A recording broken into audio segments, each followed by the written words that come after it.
Welcome to Forever Exiled. I'm Justin, aka Tags. And I'm Tyler, Wrecker of Days. This is episode... God damn it, it's not up. 313 of Forever Exiled.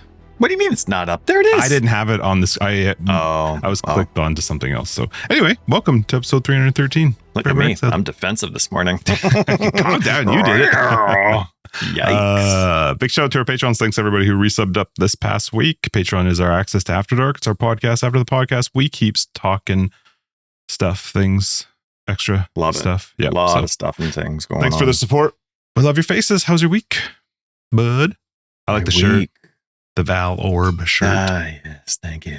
Mm-hmm. God, what a beautiful day. So, my week. Well, did I say last week that my lawn just died? Yes, and then you dethatched it. I did. And yes. Thank you for lending that to me. And so I've attempted to lay some grass seed, and some's growing, which is great. Okay. But every single time I open the door to do whatever, because, I have kids, mail, whatever, I leave my house sometimes. 1,000 birds leave my lawn. Did you ever cover it? I don't remember if you said. It's like, I feel like Snow White in a Disney movie where, and then you didn't cover all the these seed? Birds are just fluttering around me. Because I remember there was talk I don't about have the money for that. Yeah, sure. Yeah, I was thinking about it. I'm like, forget it, man. Like, it's not going to work anyway. Sure. For whatever reason, my lawn's been hating me. Might work, might not. Yep. I'm not going to spend a couple $100 on, like, the dirt that I normally buy is just like for small patches, right? Or for gardening. But nah, man, it's like the majority of my front lawn. So that'd be a few $100. You're feeding the birds. Yeah. Well, are you watering it, or have you been just hoping on the rain? A little bit, but the reason that I was in such a hurry the day that I borrowed your dethatcher was because it was a wonderfully rainy week coming up. We only had like one day of rain, though. No, it's been a few, and the evenings there's been lots of rain too. So it's been nice. The soil's been moist the whole time. The grass is growing, but it would have been really nice to see what all the seeds would have done. So, and I look around and they're not on anyone else's yards that are also planting seeds.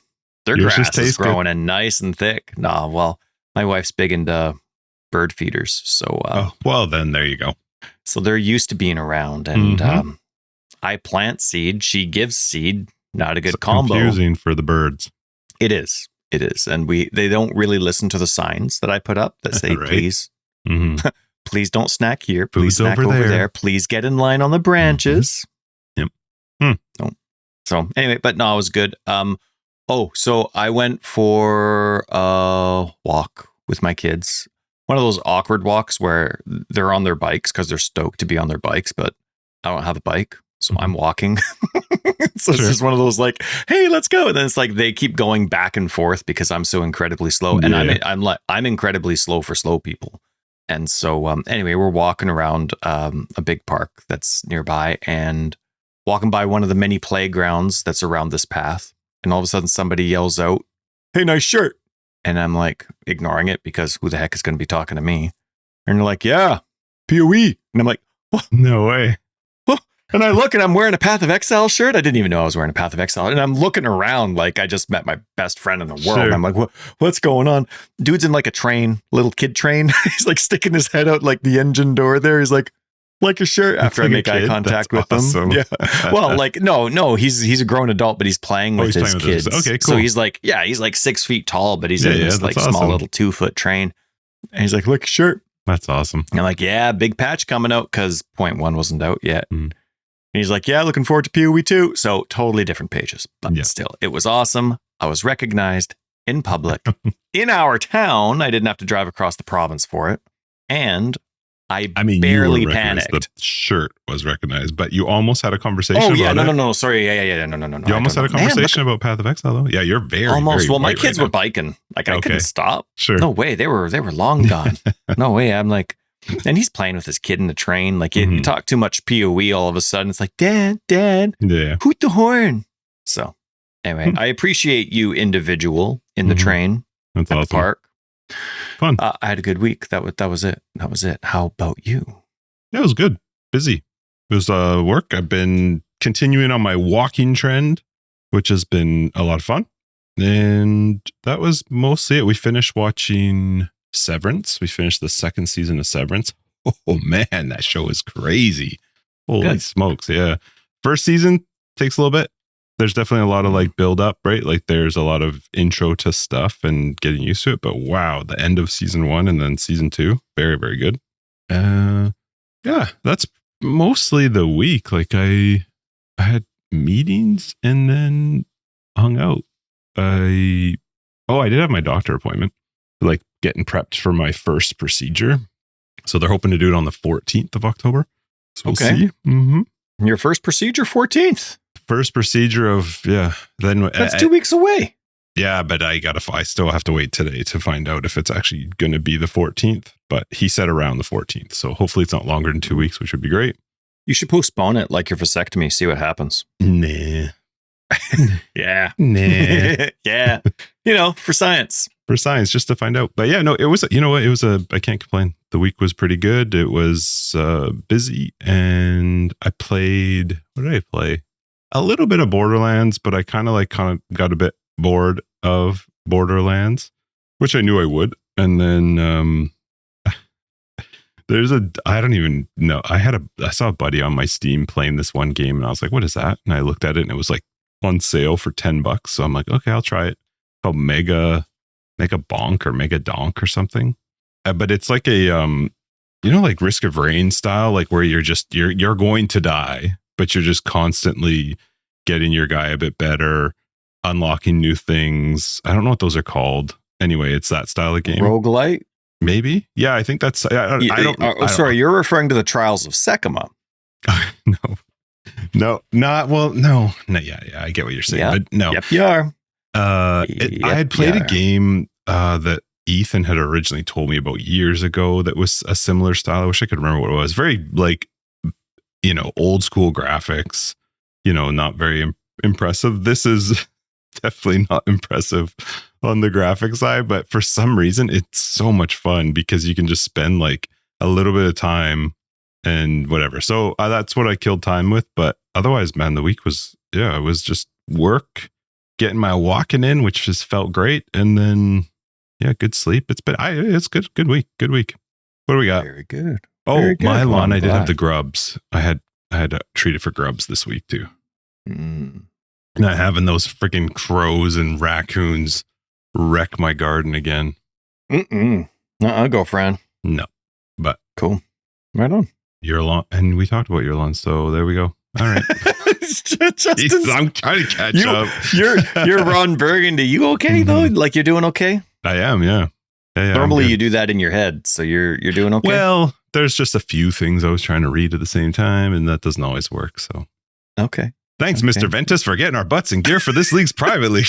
That's the one I was reading while I was trying to look at it. Right. As you're like, oh, right. And lawns. Yeah. So our private league is coming up. It's already posted in our Discord, and you're welcome to join. It starts soon. If you want to play, you better be listening up to date because, it's like the 10th or something. Yeah, we chose for us anyway, my anniversary weekend and Thanksgiving weekend. But life's busy. You got to pick one. And so I won't be starting right away. But hey, actually, I might be able to start right-ish, away-ish because my wife's working on our anniversary. So I can guilt-free play on my anniversary. But yeah, it starts the October 10th, runs for 10 days. It's the hardcore trade. Yeah, just regular hardcore because Justin's lame and trade is lame. And so we're doing it because lame was the theme of this private league. And we apologize for it being so close to what's probably the 327 release. We don't really know. Maybe it's perfect timing, but by total chance, because we lacked the foresight, it was Mr. Ventus on Discord that was reminding us that we hadn't done a 326. We thought we did a 326. I think the timing was private perfect. League already, but it was because we just recently did our 325 private league. Right.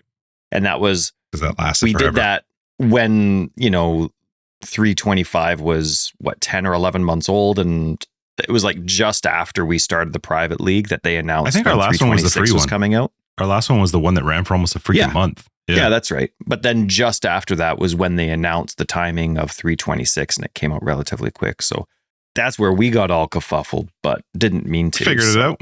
Anywho, Private League, 10 days, hardcore, Path of Exile 1. And since now we're in kind of like this mumbo jumbo of PC only, joining everything together. That's right. Path of Exile 1 is platform independent. And so it is PC only. There you go. And that's Run it. for 10 days. Get join our Discord just to click the linky link. And it's in the announcements. And it's for status amongst Discord. So good luck. Yeah, that's right. I never even got my stupid badge. I forgot to do it. Because you're just a rad dad. Yeah. Anyway. So I'm in love with the new patch that came out this week. Did you play it?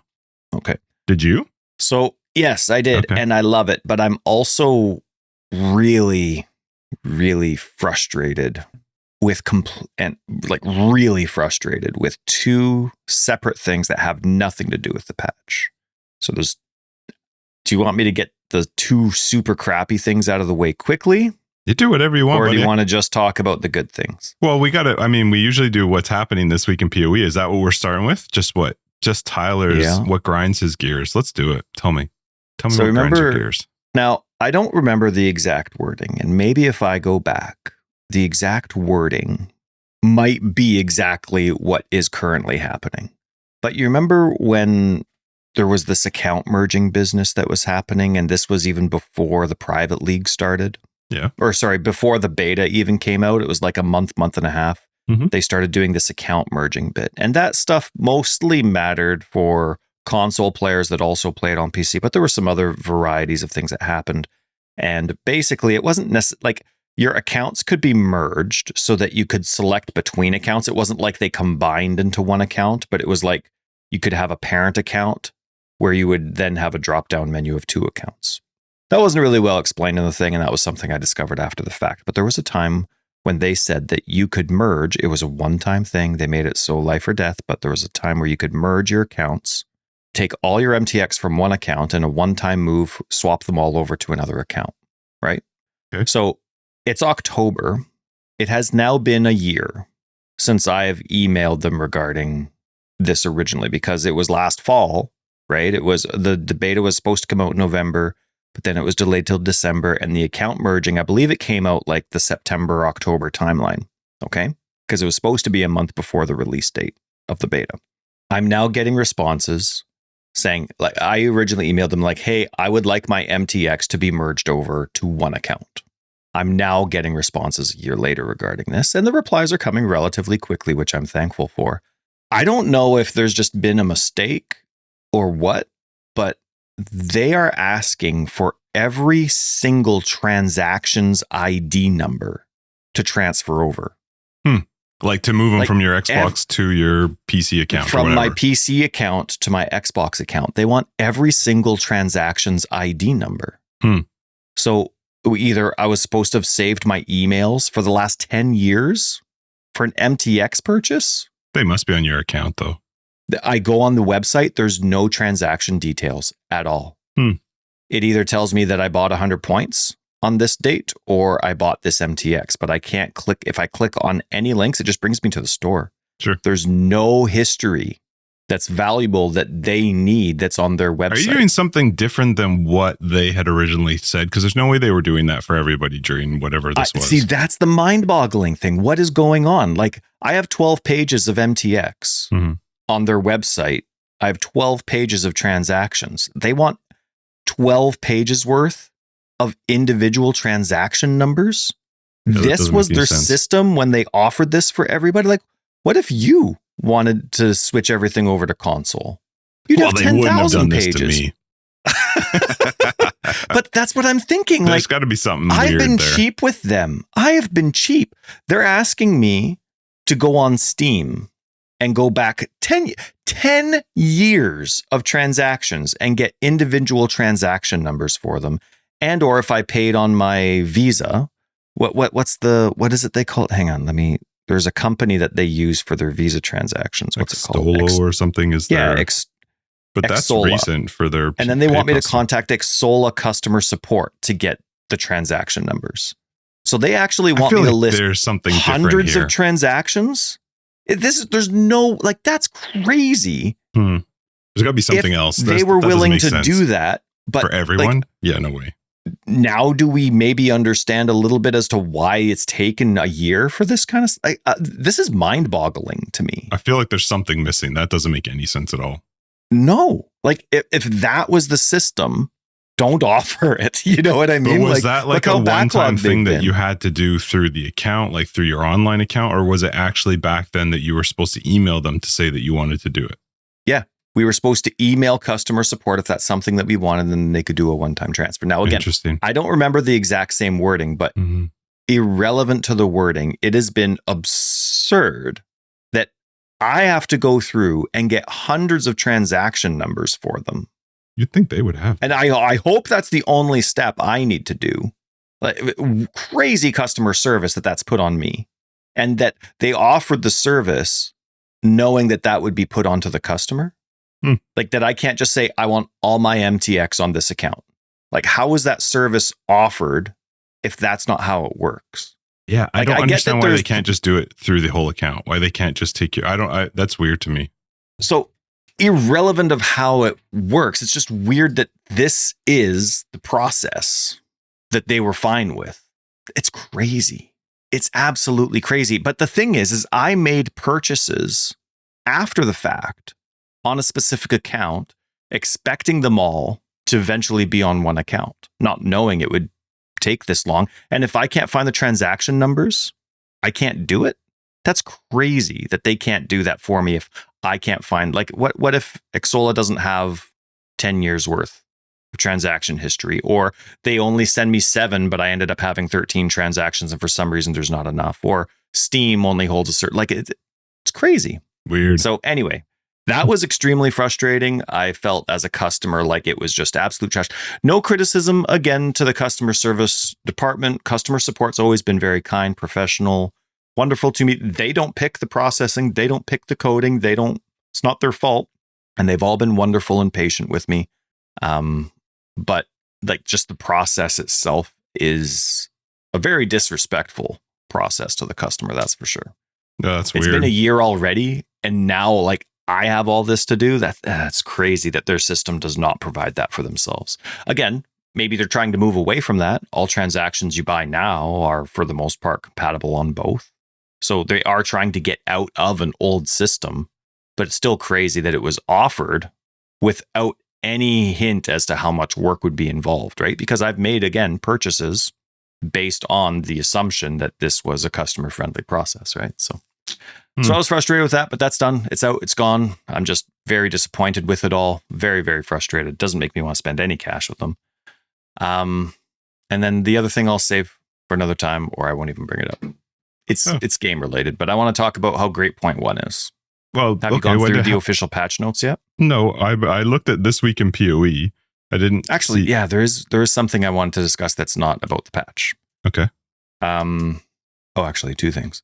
But did you see the stuffy that they came out with? Oh, yeah, I saw somebody posted it in Discord, I think. Yeah, if you're not American, you're rich. What do you mean? Well, because it's a $65 stuffy for Canadians. Oh, well, that's what those after those the things exchange are rate, and then you have to pay for shipping. Yeah. I'm paying $70 for stuffy. Mm-hmm. Yeah, I saw it's bigger than I was thinking it was going to be. It's a cool idea. Yeah, I love it. So enjoy it, Americanos. Mm-hmm. And then there was a really cool interview again with a musician. That's why I was late for getting on today. You were watching it? I loved it. Yes, wasn't that cool? So cool. I love it. Yeah. So Thomas Carroll has a lot of really cool. The world is very picky about PC stuff, so I don't know the proper term, but like I was going to say indigenous, but maybe it's just like historical for where they are. Yes, and so it was really cool to see, like, he's making his own instruments. He's a musician. He makes them. He plays them. I love that kind of stuff, and even cooler when you get to hear how they pull it into the game. You really don't think about that kind of stuff as you're playing through. Like, you hear the noise, you think, oh, that's really cool, but you don't put together like what's gone into putting that sound into it. Love it. Yeah. And he's very passionate, not just about the performance of it, but the history and the passion and the respect of it. Like, he has it's very important that it's well respected. And so it was really cool to hear him speak about it all. But another thing that I really like, because every culture is different and they all have their own histories, sure, GGG can hire from all over, but at some point people are eventually immersed in that culture. And so I don't know where the people are, if they were born and raised in New Zealand or not, but there was a couple people's facial expressions and voices that you could hear from the GGG staff, assumably from the GGG staff, that were around while he was either performing in the recording room or the display room. And their faces were just really impressed or enamored. Like, it was really, really cool. And they were even hitting on him a little bit too, which is awesome. I'll wet that up for you. But yeah, no, like, it was really cool to see their faces and the respect and appreciation that there was there as well. And they're more involved in the situation, of course, because they're there. So it was just really, really neat, especially for somebody on the west coast of Canada to see that. Yeah, it was cool. I love seeing how they pull that stuff into games. So yeah, the fact that they did show like clips from the game where those sounds are used. Yeah, I really like that they're starting to do all of this, because it just adds that extra appreciation. You know what I mean? You would go through that whole game and not once ever look at my face, hey? You can't even see my eyes. No. Hang on a sec. Like, I take off my glasses and all of a sudden my head's shining like I'm Jesus. Just see like the outline of a beard. Yeah, hang on. I got to stand up and fiddle with the blinds so you can see me better. So you're going to get a lot of my belly rubbing on my microphone. So just a moment, please. Are you making it worse? Okay. Shut up. You're like my wife. I'm in the process of fixing. It's not fixed at every step of the way. Shut your face. I'm still missing the book of Matthew, by the way. Shut up. Anyway. I hate you so much. It doesn't look like you've decreased the amount of light yet. It's mid. Is there someone there? I see a shirt moving around. The sun, if you, I don't know what it sounds like, but the sun is shining directly on my face, and my camera's not great, and so my face is literally just like it's light. Yeah, it's not even a white face; it's simply light, and then there's this 5 o'clock shadow kicking around this white light. Depending on how you hold yourself, well, that's even worse. Depending on how you hold yourself, it's an egg with some there's some beard at the bottom. Oh, it's awesome. I think you just leave it. It's fine. But hey, Thomas Carroll, that was really interesting. And thank you, GGG, for doing that, because it just, the next time I go through the game, it's like, you know, every time we chat with Camille or whatever, it's like, the next time you go through the game, you just have this extra appreciation for everything that's happening, and you hear the sounds, but then you never forget the sounds. It's like that one time. Hang on. What is on your mic? Is that a hairband or something? Yeah, it's a hairband. Oh, okay. Obviously, yeah, it's a hairband. Oh, it's my ball choker. I was wondering where that went. So, is that better?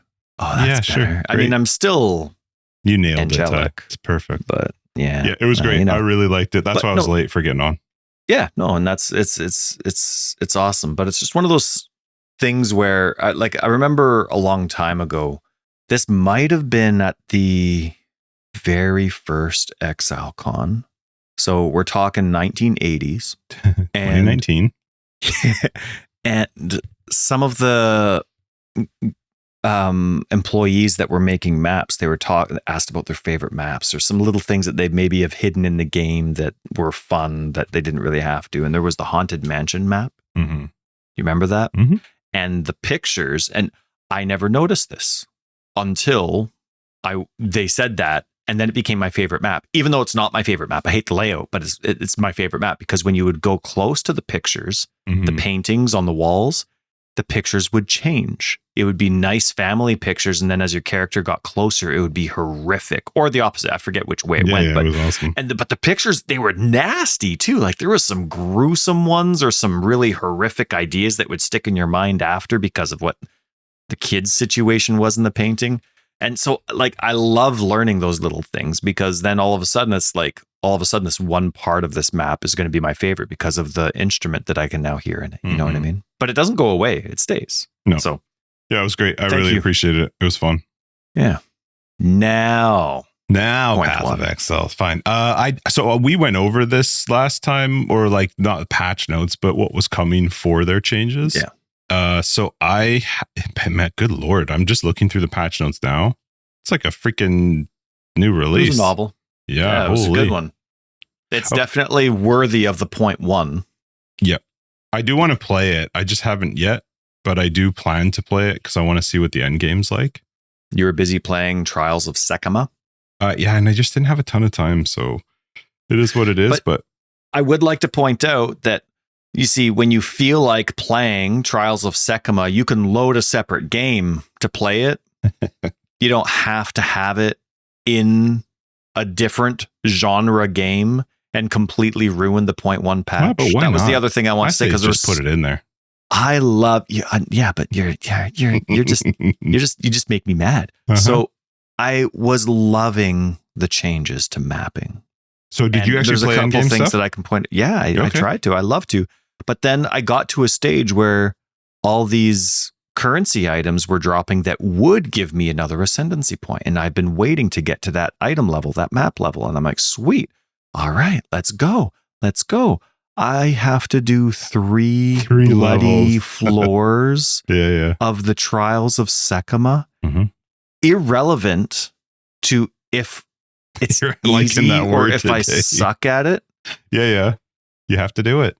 It sucks. That's not why I turn on the game. So it's one of those things where it was, you can make all these great changes. You have all these employees working hard. You have all these employees doing really cool music. But I'm turning on the game for the ARPG. And there were 2 nights this week where I didn't play because I did not want to play a roguelite. I wanted to play an ARPG. The problem is, so I just didn't play because saying. That's the stage where my character's at. Yeah. The thing is, though, and I don't actually agree that this is a good choice in a direction, but the fact is you can make Trials of Sekoma easier to run. You can make it so it's not a major part of your gameplay because you're just doing it to ascend, but it takes some work. And I don't think that that's the direction they should be going, where I have to spend time to make that one process easier just for the one sake of ascending. However, It does affect future characters as well, so there is that benefit, but you can make Trials of Sekoma easy. You can make Trials of Sekoma a relatively simple thing to go through. You will still end up in this RNG process, which I also don't like that, but it doesn't have to be that Trials of Sekoma is like your whole experience when you're getting on to play. It just is unfortunate that it's centered around such a major part of your character development, so it kind of sucks. It is dumb that it's based around ascending. But the dumb thing is if I don't like that genre, I have to play that genre to make that genre easier, so I don't have to play that genre as much. Like I have to do the trials to get the relics, and it's the relics that make every run easier. And it's just a bad combo if I don't like the genre. And whether I like the genre or not should be irrelevant, because I didn't turn Path of Exile on for the genre, for that genre. I turned it on for the core genre. So, but anyway, I didn't want to get into it. It was just, that was frustrating for me. I intentionally didn't play. I had 2 good sessions of 0.1, and then I had more time where I was really excited to play, and I chose to turn on Amazon Prime instead and watch shows because I didn't want to deal with Trials of Sekoma. I do understand that part of not wanting to do the trials, but I also think like if you had just spent some time on it with like, it sucks because to make it easier, you have to do it more often because you need to get some of the relics and stuff. I mean, like there's a part of it where you're choosing the floor, but I don't know. I can go on both sides of this argument because I've bitched to no end about Trials and not liking it, and it's not based on my build. But I also know that you could set it up where it is pretty negligible and you just finish it just to get it out of the way so that you can get back to what you want to do. I'm not saying it's a good direction for the game to go, but what is that noise? It sounds like you're making popcorn. Is it your cats? Yeah, my cats. That's cats awesome. Are being idiots right close to the door. Are they scratching at it or what are they doing? Like, what are they just there's playing? A toy I think they're playing with. I'll go throw it away. Oh, I don't care. I was just curious what it was. Too late. All right. Now I'm extra mean because it's something they shouldn't have been playing with. So instead of just tossing it to the other side of the room, I just took it away. Oof. Now they hate me. Mean. So anyway, I didn't mean to get into it. It was just that kind of decision making, right? When you try and shove all this stuff into one game, impacted my experience this week. I was super excited for 0.1. And then one of my sessions I did like 4 trials. I hated every second of it. I got better and better relics. Okay, I progressed further and further. I hated the experience. Like, it's irrelevant of the progression for me. It's the fact that I have to do it. And that's not why I turned the game on. That's not the genre I'm excited for. I'm excited for the passive tree. I'm excited for the supports. I'm excited to kill enemies. That's not what it is. And so anyway. Well, I mean, you could level up even further to get to the higher tiers and then just do it through the ultimatum. The one thing that's always weird to me is that there's not a tier of ultimatum that works for your third ascendancy. It's only the 4th one, which I've never quite understood that. But those aren't dropping for me yet. Just trials. No, you have to be way higher for that. I mean, you will start to get them to drop now, but they'll be like, they're not equivalent to being able to get. There is no third ascendancy version of them. But there were some really cool things happening in the mapping experience as well, which was earlier in the week, and I absolutely loved those experiences. So I would like to focus on that, just because I had no intention of being negative. I just had, again, it's irrelevant of 0.1, right? It's. I'm only laughing because that word, I hope it's in the subject. There's a lot of irrelevance today. It was frustrating for sure. Yeah, I get it. That sucks. Tell me about the mapping. Oh, one thing that I thought was hilarious when GGG posted the YouTube video for the musician. Yeah. They posted in the comments first. That's awesome. Yeah, it was really awesome. So Path of Exile's YouTube channel did first on that one. So whoever did that, you're fantastic. I wonder if they do that I would on get all along of them. well with you. I wonder if they do that on all the YouTube videos. That is funny though. Yeah, it totally would be. So there was a hilarious in 0.1. There was a couple, not hilarious, but kind of these posts or notes that go like the player kind of like stares at it for a little bit, and then it just goes straight to the wiki. When calculating chance to hit versus players or their minions, we now use the following formula, and then they give the mathematical formula. This is in the formula. patch notes? Yeah, and I'm like, okay. Cool. Didn't know the formula before because it doesn't say what it used to be. And so you just know that that's going straight to the wiki, and then whoever it is that deals with things like third-party tools, that'll be added right away. That's a mark. That's a mark. Holy crap. But I love that it's in there. It's great. It's just, what am I supposed to do with that? I'm like, okay. I'm like, I don't know any of that I don't know stuff. if that makes it better or worse. There was no discussion, no post underneath that said this will make it do this and this instead of this and this. So whatever the reason That's is, awesome. At least say this is a buff or something. Wouldn't that be great? And then there's another comment that was similar to it. Character panel estimations for player accuracy, armor, and evasion now use maximum monster level 82 for calculations, previously 84. So when you're looking at your armor, defensive, mitigation, evasion, or accuracy in your character panel, it's assuming the enemy is always level 82. So my number went up. Is that what we're saying? Probably. Cool. I just hope that's in the game. To me, that's important. What? Otherwise, the stats are relevant, like Path of Exile 1. Yeah, you need to know. We didn't before, though. Well, yeah, but they're trying to be different than Path 1. So I'm just hoping that it's in brackets somewhere in the game on that character panel. What would screen, that do whether different you have for to you click to get it? If you knew that? Well, because then it's an irrelevant stat, just like in Path of Exile 1. If that's the way it was in Path of Exile 1, the stats matter then. Yeah, but why does it matter sense. knowing what it's based off of? I don't understand. What am I missing? Well, because in Path 1, we assumed, because we couldn't see what those stats, because we knew then that physical damage mitigation from armor was based on enemy level, and it became less relevant the higher the enemy level. Well, when you're in your hideout, it wouldn't change. And when you were in a map, in a level 72 map, that wouldn't change from your hideout. Like the number didn't change based on your location. So you had no idea.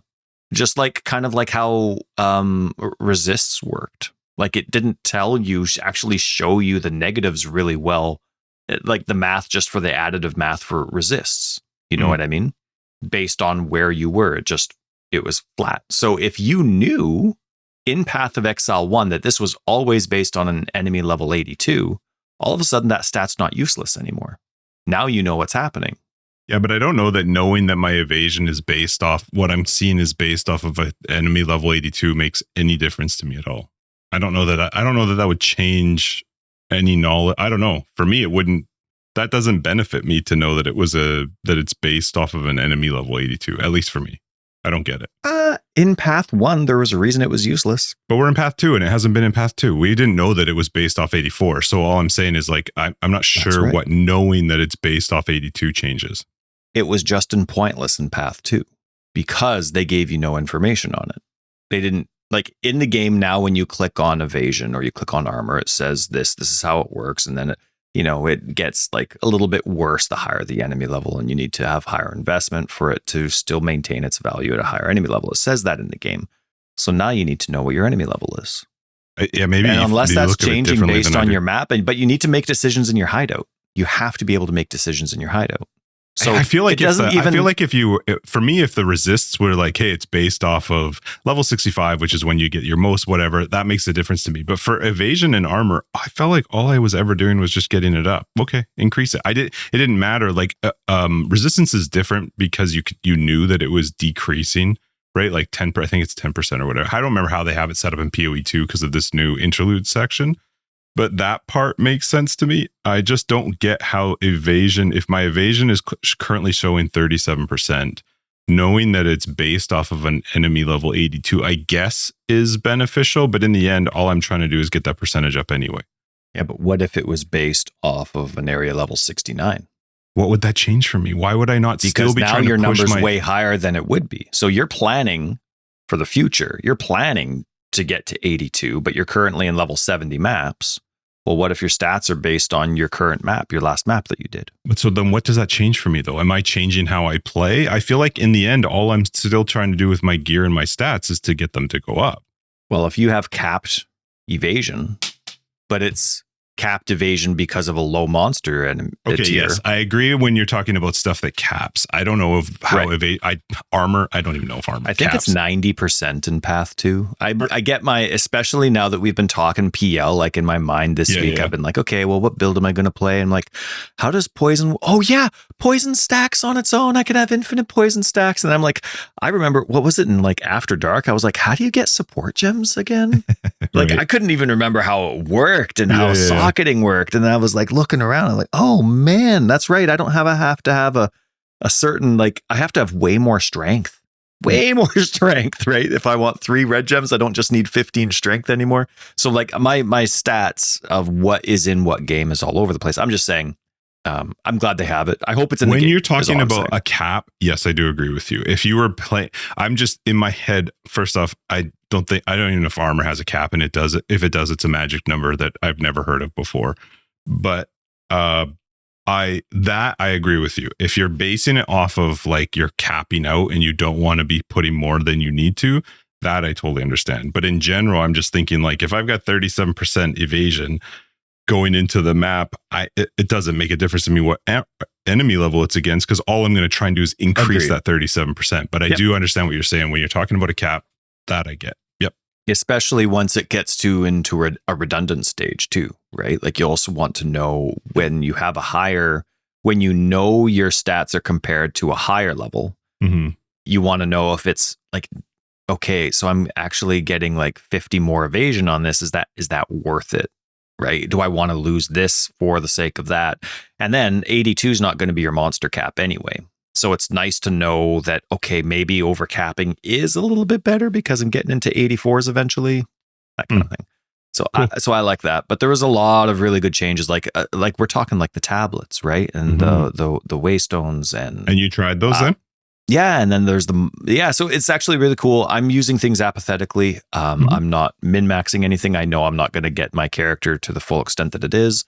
And I'm basically just using what I have. I'm blowing my currency on everything that I can. I finally got capped resists, which was nice. Makes a big difference. Yeah, well, I wasn't going to put a socket on something that rolled like light radius and accuracy when I'm doing minions and curses, right? So I'm still waiting for something that's worth throwing a couple exalts on or something.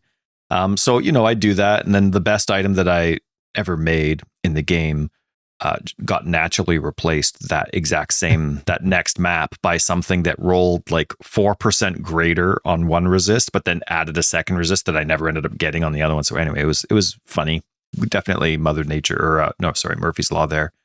But it was just neat. Like I'm using my Did you ever try the tablets and essences? the numbers going. We talked about that last week, and you were like, I used one. Okay, and it was fine. It was fine. It's just a benefit, like a better regal in most cases. Well, it was fun to play with because one thing in this patch, alks can work on magic items now, and I love that. And not so it was not tedious to see. Like I'm doing pure energy shield stuff, so it wasn't tedious for me to. Oh, there's a blue tiara that dropped. Cool. Okay. There's a blue focus that dropped. There's some blue energy shield boots. Like I was actually hoping for something because then I could use an alk on it, right? Oh, interesting. So the alk doesn't retain the original magic item modifiers. It doesn't? Where'd you read that? It says you can now use Orb of Alchemy on magic items. When used on magic items, the original modifiers are not retained. So what is it doing? Is it just throwing 4? What the heck? Why? I don't know. Well, then I was being picky about my blue items for no reason. That just means that there's twice as many white items on the ground. That's all it does. It's the exact same thing as a white item. It's just giving me more. It's base basically just the on. base. Well, it's I guess if the base type drops, alks, I don't know. Alks aren't common anymore. Also, why are you dropping white items? Okay. Anyway, whatever. Right. And then I mean, I get it. Now, They're still transmutes, so what's the difference between a regal? A regal just goes adds from magic, one modifier. Correct. Yeah. And an alk guarantees 4. So that's the difference now between a regal and an alk. Well, a regal also maintains the modifiers of the magic item. Okay, that's got to change. I didn't know that. That's ridiculous. Well, the problem is I do get it a bit because otherwise it becomes better than a regal in most cases because you could put it onto a magic item and it gets 2 items instead of a regal. Yeah, but they're rarer. That's great. Yeah, It's fine to have better items. Maybe I'm missing the alk benefit. It actually doesn't make any sense to me. I would rather roll. Well, I certainly would rather roll a regal and then exalt something if I was really trying to craft it versus 100%. alking a magic item, unless I just don't want to see white base types because I don't want to ever use transmutes. I'm not really sure. Yeah. I don't know. Because you're getting now through crafting recipes now, just like vendoring your stuff, you're getting regals and chance shards, right? Like if you're doing uniques, you're getting a chance. And then if you're doing regals, or you're getting regal shards from the rare stuff, why would anybody want an alk? Like you're guaranteeing yourself 4 random properties. I only ever use them on... But it's the alk and the chaos that are the super rare ones. I only used alk mapping. I only use them for maps. So I don't know. I never use them for crafting. Maybe that's the thing I'm overlooking. Because they were good for maps. I keep thinking gear. I'm not thinking maps. I'm just thinking gear. But to me, that's way more important. I'd rather have wicked gear in one run like white maps because some of the mods are still really stupid. But the one thing I'm still loving about Path 2, like that was one of the experiences while I was playing the 0.1 and really enjoying the crafting. You're really trying to figure things out and experience and see the boss name on the side of the map instead of like kill all the rares. Oh, I haven't seen that yet. It tells you what the actual boss name is, which is really cool. Yeah. Nice. And so you're going and looking for it. And, it's like, okay. Are rares still marked on the minimap? Like, do you still see? Oh, they're not at all. It's Path 1. Path 1. Okay. Interesting. Except that with a couple extra cool features. But now you kill the boss and it's like, okay. Like these areas are still huge. So, in the higher tiers, I still would clear them, but yeah. So it's like, okay, I know it's a long map, but that's a lot of XP to just leave on the board. Right. So yeah, so there was a lot of really, really cool aspects to it. And so it was nice to kind of get used to, though I didn't recognize that part from the patch notes where alks worked that specific way. But it was fun to get used to. And I had a really good time with it. I forget what I was going to say about it, though. I'm going to try it today before we do After Dark, because I would like to see what the mapping's like. Make sure it updated, actually. That's cool, though. So you got some time in to play it. Path 2, I have... Yeah, it's all up to date, so I will I will play it today before we do After Dark. They added 779 foiled uniques. What are those even from now? What is that? Is that I think those are the purchased uniques people could have. Those ones are still available, I think. That upgrade, that's the Path of Exile 2 beta tier. I think it's the highest tier. Okay, cool. Yeah. But then like a couple of the little extra things that you expect to be in the game, but they're nice now that they're in the game. And it's just, you go through the process, so you can't complain about it. But now that they're in, it's nice and you take it for granted, you know what I mean, immediately. But little things like when I go into the search bar, into the menu, and then I leave and I do my thing and then I come back. Now my search is still there. I don't have to retype it every time. Is that a setting? I mean? Can you have that turned on or off in the settings, in the options? No. Huh. It's just like, that's just for like my stash. Yeah, right? Yeah. So if I had the same thing in my stash, merchant UI, and I mean, I can obviously, I think it's fine that it stays there because then it's easy to clear, right? Mm-hmm. But just those little things. I quite enjoyed it and it was a lot of fun to go through. Lot of bugs that were fixed. That's good. I don't know that I've noticed too many bugs. So it's good that they're fixing them. Updated the Treasures of Exile quest steps to be more clear for characters that were defeating the Forge Master in the Molten Vault after having already completed the Treasures of Exile quest on another character in the same league. What the shit? What is this? What I'm just saying that people defeat the Forge Master in the Molten Vault. Nobody that better not be there. That better not be while they're leveling. Even if you have leveling gear, get out of here. You go back there when you're way over leveled. Yeah, GGG, just fix that. I thought you said you did it. I thought you said you were so proud of it. I thought that was the fight that you were like that you completed it while you were going through the. I thought we had an episode just recently. Don't ruin it. I was just cutting them down. No, but didn't you? Am I wrong? I might have. I thought you did. Maybe. I thought you because I thought it was a big deal where we were like, you did it during leveling. I could have sworn. Well, if I did, it would have been with minion instability because that was the my minions. I remember my minions constantly standing in lava, like they would just spawn in the lava, and I'm like, come on, guys, come on. So they would die right away. So I had to use the minion instability version. So if I did do it, it would have been with minion instability. It was, or I don't remember what it was, but I do remember you completing it because it was during the campaign you had done it, and that was a big deal because I wouldn't do it. So yeah. So and my minion instability character is doing crazy. It's doing really well, but it's loud. Like the explosions are loud. Oh, really? And it makes the screen very flashy. And so there's part of me where I'm like, man, maybe I should just be like a caster. You know what I mean? Find something like I'd love some version of like a cold incinerate or something. And I love incinerate, but they changed it and now it sucks. Sucks for someone like me. It's a forced 2-button skill because it requires you to use another skill to fill it up. Mm-hmm. And then you can use it for max 10 seconds.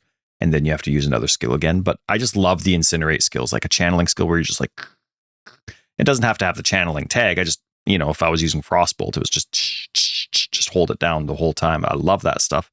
And I'm looking through the spells and I'm like, man, like there's not a lot of that. Not a lot of really like good ones that I like Firestorm. You can only have one at a time. Flame Blast has a 15-second cooldown. That sounds great. That's the one like where remember like pizza totems. You remember those? Yeah, 15-second cooldown. Is that in PoE 2? Yeah, it's it's on the bottom row. One of the last spells you can unlock. 15 seconds. Okay, everybody, just time out. Give me a second. Time it with your minions. It'll be great. 15 seconds? You'll do damage every 15 seconds. Remember when Warcries came out and like 8 seconds was an eternity for those cooldowns? Yep. Let's double down, man. Why not? Let's double it down. So anyway, there's just not a lot of spells that I actually like. So one thing that I've been intending on doing myself this week is going through the... I don't like a lot of the wand skills except for Siphoning Wand. Power Siphon, yeah. Power Siphon, yeah. The one that culls. Does minimal damage, but obviously expected because it culls. Because you can put supports on that, right? Because it's anything. So you can put like... But it's not a very strong... It doesn't need to do damage though if it's culling. So you can have like chain or whatever you're doing to make sure it's bouncing or pierce or something. Yeah. Yep.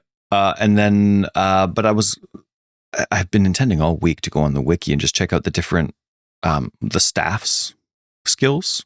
I know there was like a firebolt in there or something like that, but I wanted to see what the other ones were, and hopefully there's a nice cold one because I love chilling. So hopefully there's a nice cold one in there.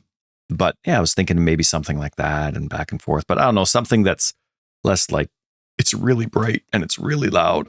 Sorry, I burped a little bit into the mic. There's not very many skills though that are not bright to some degree.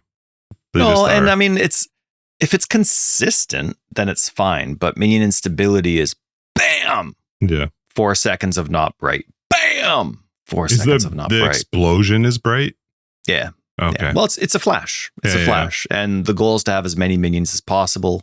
And they're dying quickly. So like it's all like part of the design. It's just I got to find something that doesn't put me to sleep because all those flashes drain my energy pretty quick. So unfortunately, it's very efficient and I like it and it works perfect.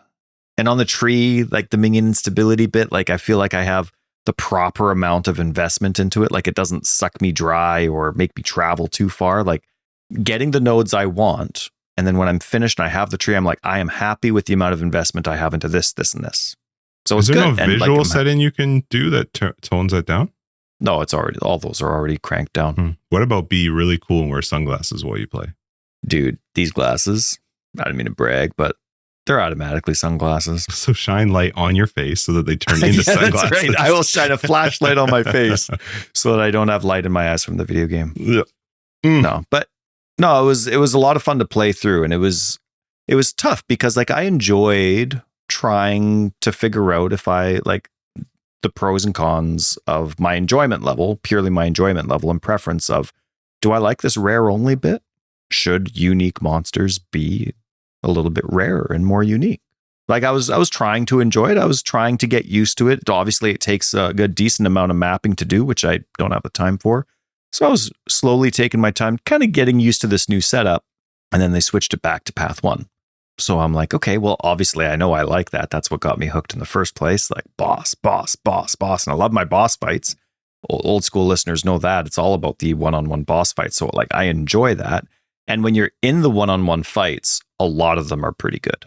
You know what I mean? So it gets rid of a little bit of the rare crap, I guess you could say, with some of the weird combinations. And I guess part of me is scared that now that the rares aren't the primary focus of mapping, obviously they're not the ultimate goal, but they're what you're doing primarily while you're mapping. Without them being the focus, I still hope they have the same amount of attention to rares. Because remember, they've been trying to cull crappy mod combinations with both enemy-based modifiers and the modifiers that roll on them. They've been trying to make them enjoyable without getting rid of too many, but they've already gotten rid of some that I've completely hate from Path 1. And hopefully removing them from the spotlight a bit doesn't change the amount of attention they get on the back end. You know what I mean? There's just that I wouldn't fear think that it would, but I know what you mean. Yeah, for sure. Well, things get busy, right? You have new products coming out. You have the new content. You have new MTX. You have new things to balance. You have new skills to come out with. Like with using Path 1 as a history, it's really easy to all of a sudden you have some pretty crappy combos after 10 years, right? So, but I really did, before I started my Sekoma pity party, I had a really, really good time in point 1. And I really hope that gets across, because I had no intention of being negative for more than 30 seconds per subject. But man, it was really good. I'm excited to play again. It's one of those things where it's like, my son ordered a speedometer for his bike this week. Sweet. And it didn't come on the proper day. It was one of the rare times where like it like fell behind the truck or something like that. So, he's all extra disappointed, right? And now he doesn't even want it. But the second it comes, he will. You just need that reset of expectations. And that's just what I need with Sekoma. Like I highly doubt they're going to put all this money into that. And then like GGG's been amazing. Like, oh, towers are done. Like, oh, wow. Okay, that's a big deal. Right? Maybe they can do that for Sekoma. I doubt it. But, well, because I would want it for all 3 anyway, right? Sekoma, Trials, and then the other one that's not even out yet that there's a big arena for.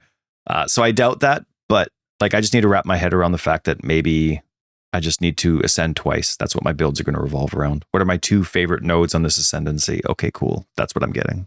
Yeah, I hope that's not the case, but I agree. It's so hard because eventually Trials gets to the point where you don't even think about it because you've got all the right, whatever those things are called, relics, so that you're at the 75% threshold, and then it's easy. But yeah.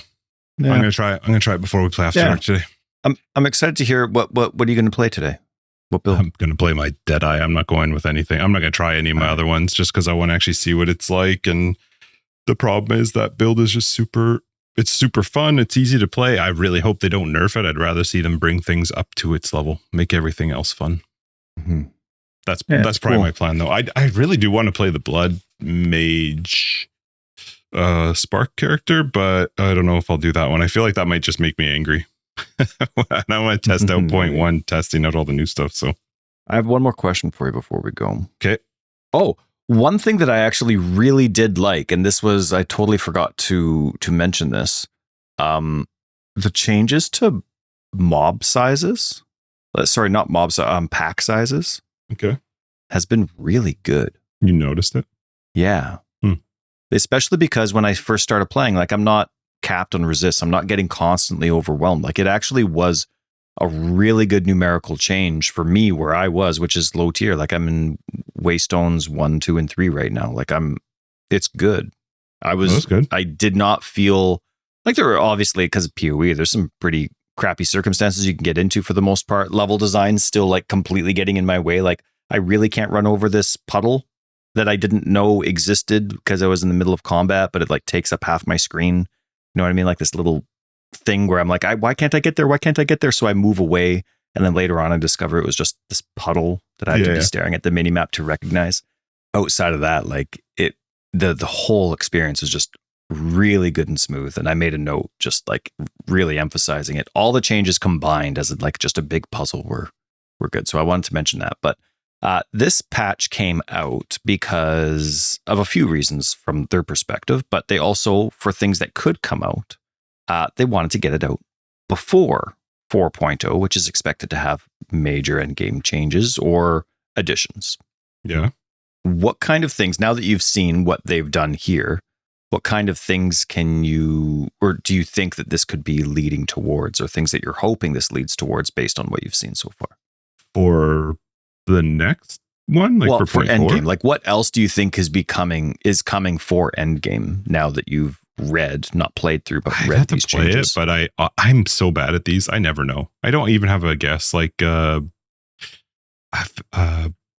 don't know. My biggest thing is I'd like to see the Atlas passive become a little bit more fun, but I haven't even looked at it since the 0.1, so I don't even know. It maybe there has been some improvements to it, but I don't know. I'm trying to remember what Jonathan told us the things are that he still likes that we haven't seen yet, right? Because I feel like that's the direction of what will come out. Because it was a lot of them were like league mechanics that he liked, but I don't have a freaking clue for endgame. I'm not really sure. I don't have a guess. I got to play it again to see.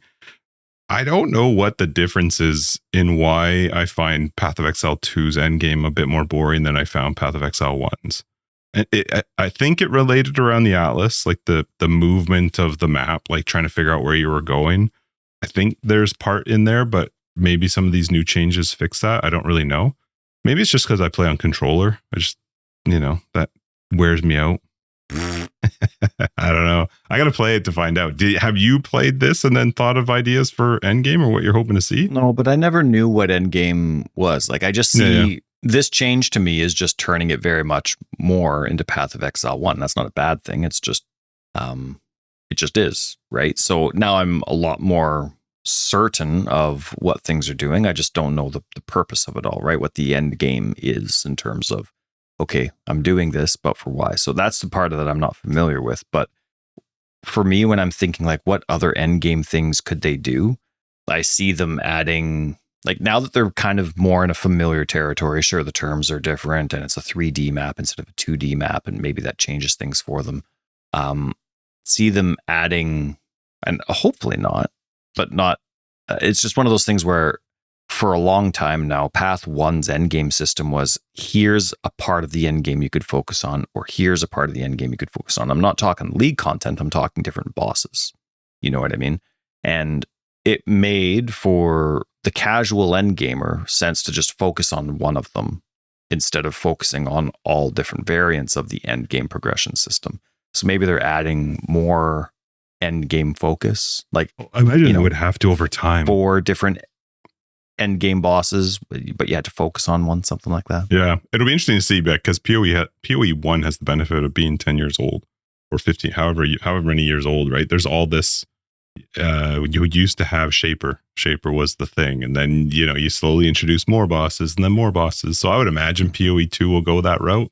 I don't really like the main end game boss they have right now, but I haven't played him this patch. I just didn't like him last patch. Last patch, it was like, either find a way to one-shot him or good luck, because there were too many one-shots that would kill you. I don't know if that's been fixed, though. I haven't played it. I haven't tried them. And I guess you would have to, like, if you're changing endgame stuff, that's going to spoil some story. So I assume you're coming out with them only when you can. Yeah. I don't think you can't put bosses you can't really in. You don't want to screw over your story by showing too much of the end first. So if you're adding a lot of endgame content, there is going to be lore attached to that. So my assumption would be you're also adding another act or 2, like finishing that up, and then I would see that before they do anything on endgame now. But they said 4.0 is going to be a big endgame patch. Did they? Oh, yeah. That's why they're adding this now.